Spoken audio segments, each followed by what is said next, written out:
34তম ঐতিহ্যবাহী গাঙ্গিনী কুণ্ড মেলা অনুষ্ঠিত হয় কাঞ্চনপুরের লালজুড়ি মাখুমছড়া স্থিত পবিত্র পুষ্পনাথ ধামে। ধর্মপ্রাণ সাধারণের উপস্থিতি ছিল নজরকাড়া। ধর্মীয় উৎসাহ উদ্দীপনার মধ্য দিয়ে রবিবার মাঘী সপ্তমীর দিনে কাঞ্চনপুর মহকুমার অন্তর্গত লালজুড়ি মাখুমছড়া এলাকার পবিত্র পুষ্পনাথ ধামে অনুষ্ঠিত হল 34তম ঐতিহ্যবাহী গাঙ্গিনী কুণ্ড মেলা।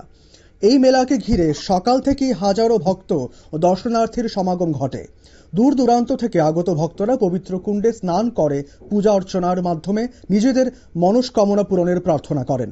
পরবর্তী সময়ে বিকেলে বাঙালির ঐতিহ্যবাহী ধামাইল নৃত্য সহ বিভিন্ন সাংস্কৃতিক অনুষ্ঠানের আয়োজন করা হয়, যেখানে স্থানীয় শিল্পীরা তাদের পরিবেশনার মাধ্যমে দর্শনার্থীদের আনন্দ দেন। মেলা প্রাঙ্গণে নানা ধরনের দোকান দর্শনার্থীদের আকর্ষণের কেন্দ্রবিন্দুতে পরিণত হয়।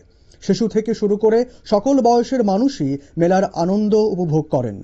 শুনবো সংশ্লিষ্টরা এই মেলা নিয়ে কি বলছেন। মেলার পরিচালন কমিটির সম্পাদক, আমার সঙ্গে রয়েছেন পরিচালন কমিটির সভাপতি। আমরা মূলত যে বিষয়টা বলতে চাচ্ছি, আমাদের এই বছরের যে 34তম মেলা মহাসাড়ম্বরে পালিত হচ্ছে। আর এই মেলায় মূলত অনুষ্ঠান চলছে। আমাদের দেখতে পাচ্ছেন আপনারা দর্শনার্থী যারা রয়েছেন, মহাসাড়ম্বরে মেলায় অংশগ্রহণ করেছে এবং সব মিলিয়ে মেলার যে জনসমাগম মোটামুটি এবছর আমরা যেটা অনুমান করেছিলাম তার থেকে আমরা বেশি হয়েছে।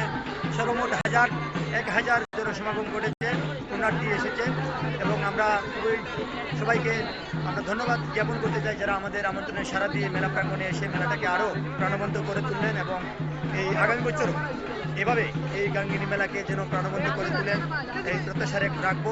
রেখে সবাইকে আমি আবারও আমার অন্তঃস্থল থেকে এবং সবাইকে ধন্যবাদ জ্ঞাপন করছি। শান্তিপূর্ণভাবে মেলা সম্পন্ন করতে প্রশাসনের পক্ষ থেকে পর্যাপ্ত নিরাপত্তা ব্যবস্থা গ্রহণ করা হয়। এই গাঙ্গিনী কুণ্ড মেলা প্রতি বছরই ধর্মপ্রাণ মানুষের মধ্যে ভক্তি, সম্প্রীতি ও সৌহার্দ্যের বার্তা ছড়িয়ে দেয় এবং সমাজের ঐক্য ও মানবিক মূল্যবোধকে আরও সুদৃঢ় করে তোলে।